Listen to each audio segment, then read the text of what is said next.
Hello kelas, how are you? Selamat berjumpa di pelajaran bahasa Inggris. Pertama-tama saya akan memperkenalkan diri dulu. Nama saya Antonius Christian. You can call me Sir Anton. Mungkin beberapa siswa ada yang sudah kenal. Ya, bagi yang belum mungkin bisa dilihat di profil Facebook. Baik, setahun ke depan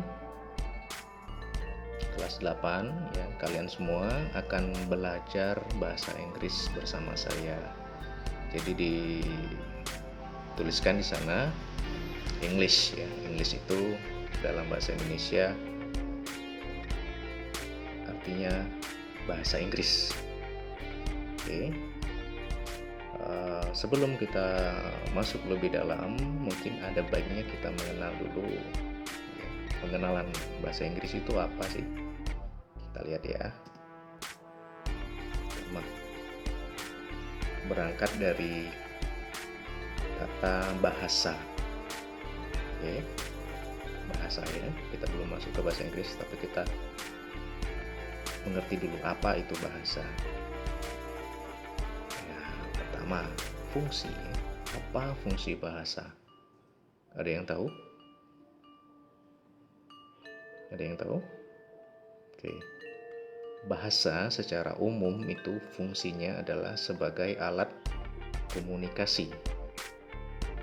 Ya, alat komunikasi, menyampaikan ide, gagasan dari satu orang ke orang lain, dari satu bangsa ke bangsa yang lain. Itu menggunakan bahasa. Kemudian akan muncul pertanyaan yang kedua, yaitu kapan kita mengenal bahasa? Biasanya kalian akan menjawab SD sir, TK sir, bahkan ada yang jawab SMP inilah sir baru kenal bahasa ya. Ya, perlu kalian ketahui, beberapa ahli peneliti ya, ilmuwan itu menyimpulkan bahwa bahasa itu sudah kita kenal sejak kapan?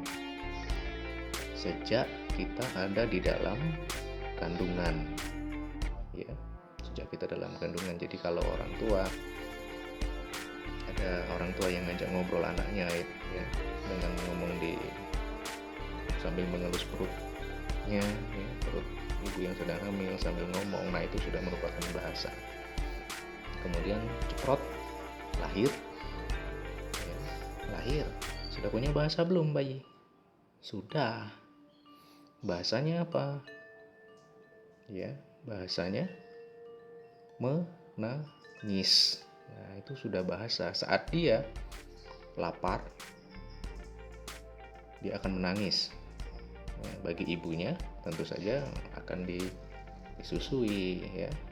Atau ada bagian tubuhnya yang merasa sakit, bayi juga akan menangis. Ya, jarang-jarang seorang ibu dengar bayinya nangis, bayinya dilempar ke kolam. Kenapa dilempar ke kolam? Wah, bayiku pingin berenang tuh ya, enggak seperti itu ya. Jadi bayi sudah bisa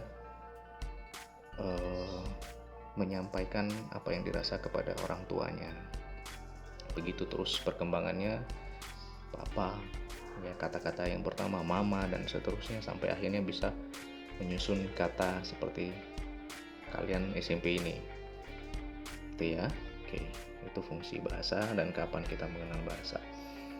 Sekarang kalian ya, kira-kira sudah berapa bahasa yang kalian kuasai, kalian kenal, kalian ketahui? Ya, misal contoh, tentu saja bahasa daerah ya, itu disebut dengan bahasa ibu, bahasa yang dari kecil kalian ngomong. Selanjutnya yang kedua adalah bahasa Indonesia. Itu untuk belajar di sekolah itu biasanya menggunakan bahasa Indonesia. Bahasa Inggris dikit-dikit sudah kenal. Bahasa Arab, saat kalian belajar ngaji baca tulis Al-Quran, kalian sudah kenal bahasa Arab. Bahasa Korea mungkin ada yang sering nonton drama Korea. Nah itu ya, sedikit-sedikit kalian mengenal bahasa. Jadi bahasa yang Anda kenal itu bukan semata-mata dari bangsa apa, bahasa apa, suku apa, tetapi kalian bisa membaca ini bahasa ini ya, atau fungsi kapan kita. Nah ini adalah bahasa juga nak, tapi yang disebut dengan bahasa tertulis ya. Ada bahasa yang lisan, bahkan bahasa isyarat kalian mengerti. Jadi banyak sekali sebenarnya kalian sudah mengenal bahasa ya. Misalnya nih, kalian sering lihat ini apa ini, ada ya, ada yang senyum-senyum ya. Kalian tahu artinya tanpa ada tulisannya. Atau yang seperti ini ya, kalian sudah tahu tanpa ada tulisannya. Jempol di atas, nah kalian sudah tahu apa itu. Tanda silang kalian tempelkan di kening, kira-kira apa itu artinya? Lah, jadi bahasa isyarat juga ada. Misalnya anak perempuan mengedipkan matanya kepada anak laki-laki, ting gitu ya, itu juga bahasa isyarat. Bukan berarti dia kelilipan, bukan, tapi ada yang ingin disampaikannya. Begitu juga dengan para cowok ya, anak laki-laki, ada cewek lewat mulai siu-siu ya, itu juga bahasa. Oke, kita lanjutkan ya. Nah sekarang kita masuk ke English, bahasa Inggris itu sendiri. Oke, pertanyaan pertama, apa fungsi bahasa Inggris? Tadi fungsi bahasa sudah untuk menyampaikan ya, untuk berkomunikasi. Nah sekarang fungsi bahasa Inggris dalam kehidupan sehari-hari kita ya. Bahasa Inggris itu ya, ada yang tahu ya, bahasa Inggris adalah bahasa internasional. Inter itu antar, nasional itu bangsa ya.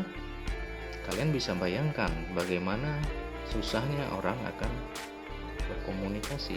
Misalnya orang Jepang ingin ngomong dengan orang Arab ya, banyak akan terjadi salah paham jika mereka tidak punya bahasa pemersatu. Sama seperti bahasa Indonesia fungsinya, tapi Indonesia cukup di Indonesia karena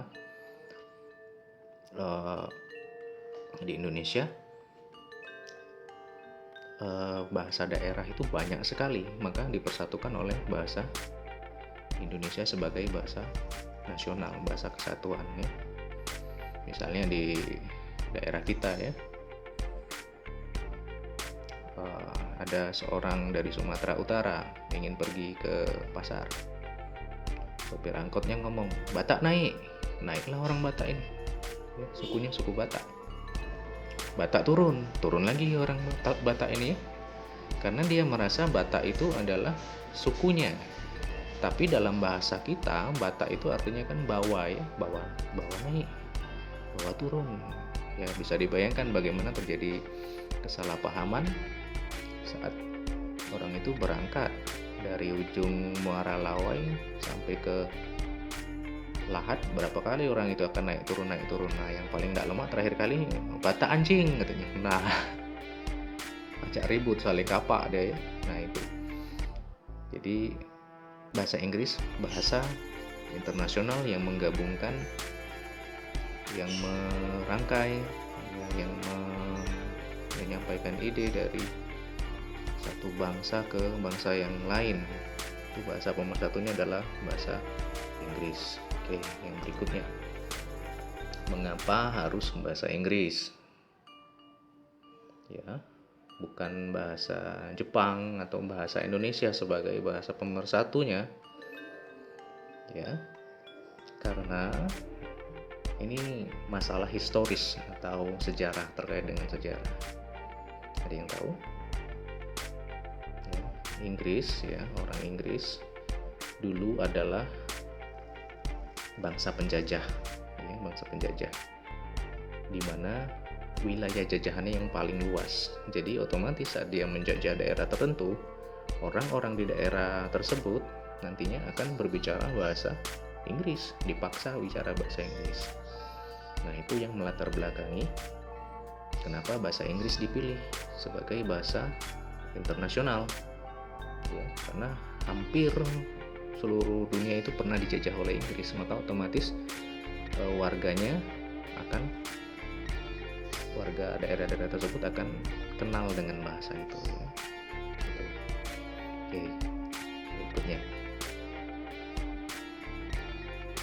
Nah, ini ya, tadi bahasa Inggris adalah bahasa internasional, ya, antar bangsa, antar negara, supaya tidak jadi kesalahpahaman saat berkomunikasi.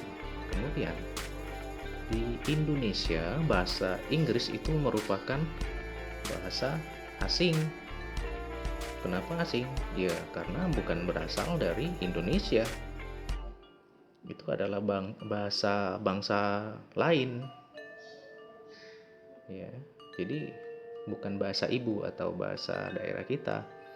Maka dari itu ada banyak sekali pastinya halangan saat kita ingin belajar bahasa Inggris. Bagaimana nanti kalau kita tidak belajar bahasa Inggris? Ya kalian bayangkanlah kalau kalian di era elektronik, dia di masa ya internet sekarang, kalian tidak kenal bahasa Inggris, kalian akan tertindas, ya, akan tertinggal oleh bangsa lain karena tidak mengerti bahasa asing, ya, karena mereka punya teknologi. Kita dari hal-hal sederhana saja di kehidupan kalian, ya, itu misalnya di laptop ini sendiri itu tidak pernah ada kata masuk di tombolnya, tapi yang ada cuma enter, ya kan? Kemudian misalnya kalian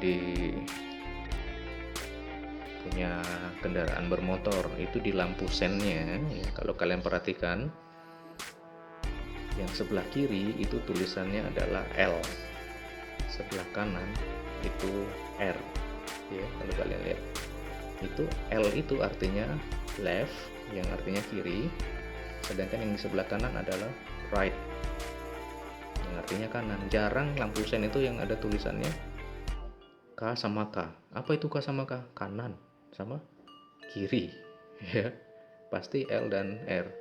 Nah, yang berikutnya itu di indikator di motor kalian, tempat bensin itu,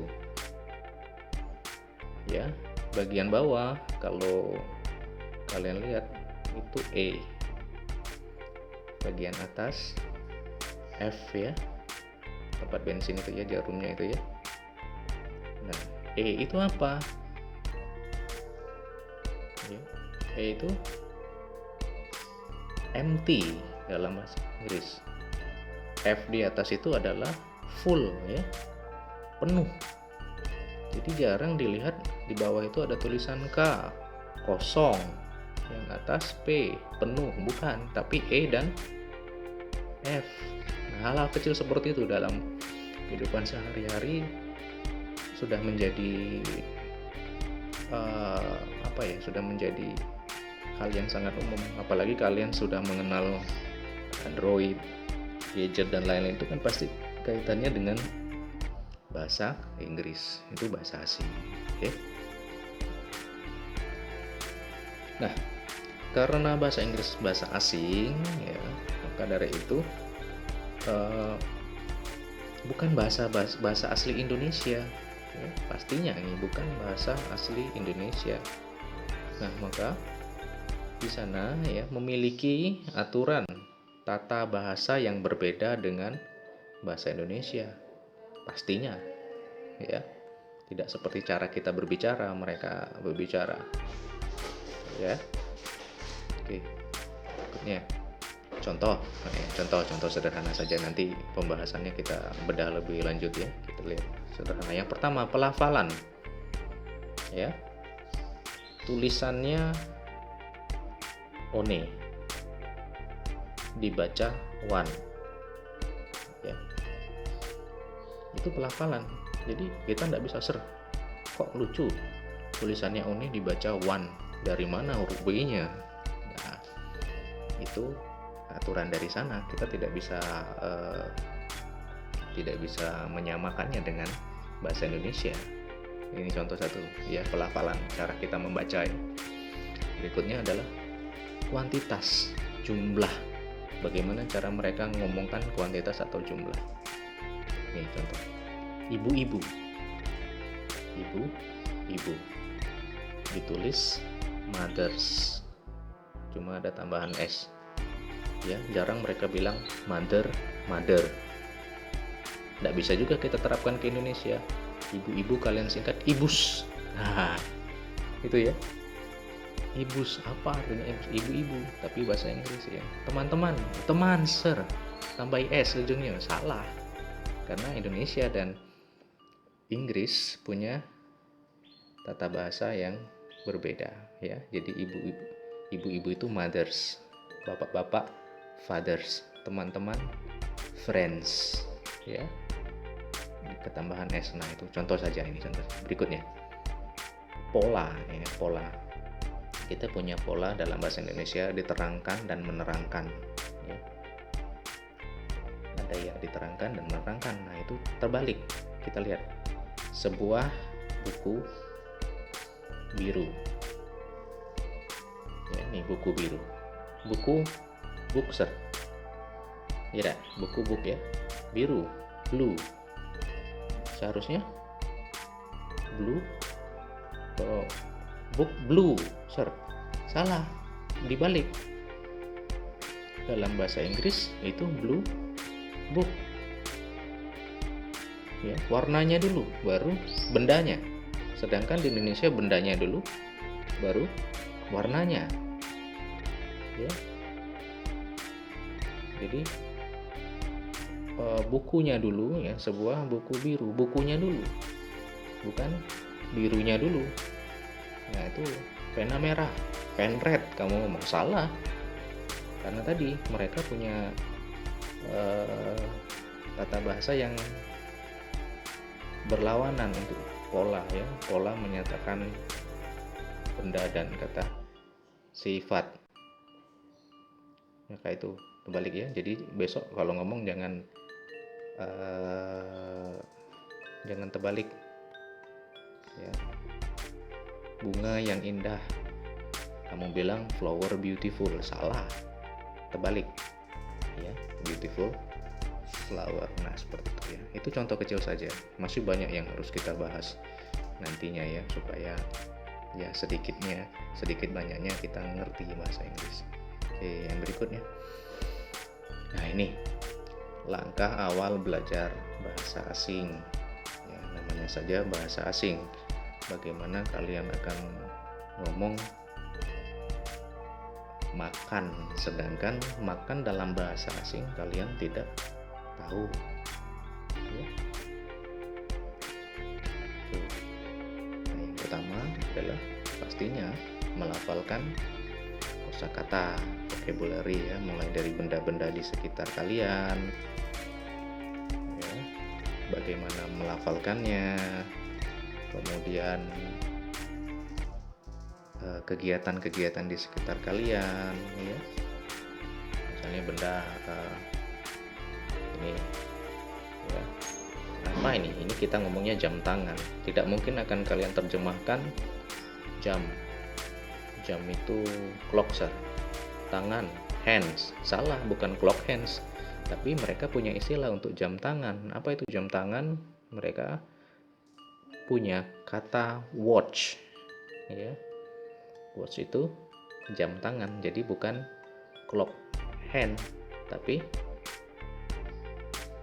watch ya. Nih, apa ini? Kita ngomongkannya jari, mereka menyebutnya fingers ya, jari. Nah, bukan cuma benda saja yang harus kita hafalkan, pastinya nantinya kita akan ngomong tentang kegiatan ya. Seperti sekarang, kalau kalian tahu apa kegiatan yang saya lakukan, saya mengajar. I'm teaching. Teach itu adalah kelompok lain ya dari 3 kelompok ini ya. Teach itu kata kerja, kalau watch tadi kata benda, sekarang teach itu adalah kata kerja ya. Itu nanti kita bedah lebih lanjut ya. Ini ada kelompok kata kerja ya, verbs. Saya sedang mengajar, I am teaching. Kalian sedang apa? Kalian sedang mendengar. Mendengar itu juga kata kerja ya. Kalian sedang melihat. Melihat juga kata kerja ya kan. Kalian sedang berpikir. Berpikir kata kerja. Jadi ada kegiatan, oleh tubuh kalian tuh punya kegiatan. Kegiatan itu disebut dengan kata kerja. Oke. Kata benda seperti tadi ya, watch, fingers, laptop, ya. Kemudian smartphone, book, pen, class, friends, temannya, itu semua masuk dalam kelompok kata benda. Berikutnya kata sifat ya, disebut dengan adjektif. Kata sifat itu seperti apa? Pasti yang kalian bayangkan sifat itu baik dan jahat, bukan itu ya. Contoh nih, kita ambil dari ini tadi apa, watch ya, jam tangan ya. Kata sifat itu kita lekatkan pada jam tangan. Misal ya, expensive watch, an expensive watch, sebuah jam tangan yang mahal ya. An expensive watch ya, sebuah jam tangan yang mahal. Kemudian misalnya kata bendanya teacher, guru, atau students, murid. Kita bisa lekatkan ke kata benda tadi sifat ya, kata sifat ini. Misalnya smart student ya, murid yang pandai ya. Friendly teacher, guru yang bersahabat. Nah, itu adalah kelompok dari kata sifat ya. Jadi kita akan fokuskan kepada kata kerja, kemudian kata benda, kemudian kata sifat. Ini yang pertama-tama harus kita kuasai. Tiga kelompok ini disebut dengan part of speech ya. Nanti setelah itu baru kita masuk ke dalam yang namanya grammar ya. Grammar itu tata bahasa, karena mereka tadi seperti yang kita pelajari sebelumnya, mereka punya susunan tata bahasa yang berbeda ya. Itu saja untuk pertemuan kali ini ya. To be continued. Nanti kita lanjutkan di video berikutnya. Jadi stay healthy ya, tetap sehat, tetap aman, kemudian jaga diri ya. Selama pandemi ini mungkin seperti ini dulu cara kita belajar. Okay, that's all for today. See you in the next video. Thank you.